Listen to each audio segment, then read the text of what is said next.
जयराम जी की। अॼु तारीख़ 23 जुलाई। स्वामी लीलाशाह वाणीअ में तव्हांजो स्वागत आहे। अॼु जो विषय आहे शुभ कर्म। स्वामी लीलाशाह महाराज जिन फरमाइनि था त सत्संग ऐं शुभ संकल्प करे शुभ कर्म थियनि था। शुभ कर्म न थिए त बि संकल्प सुठा करियो।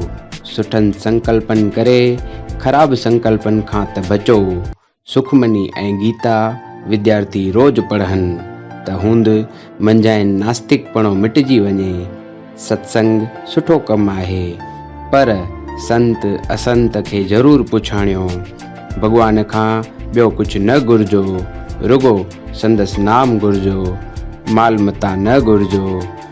भॻवान जे धाम में हलण सां दुख दूर।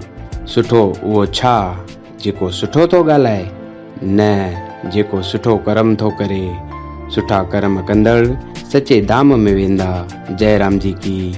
जीअं धरतीअ खे बरसात जी ज़रूरत आहे, तीअं शागिर्दनि खे विद्या जी। तंहिं करे सुठा पुस्तक पढ़ंदा करियो। जयराम जी की।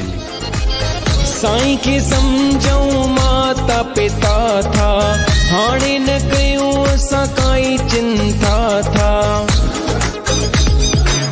साईं खे सम्झऊं माता पिता था, हाणे न कयूं असां काई चिंता था।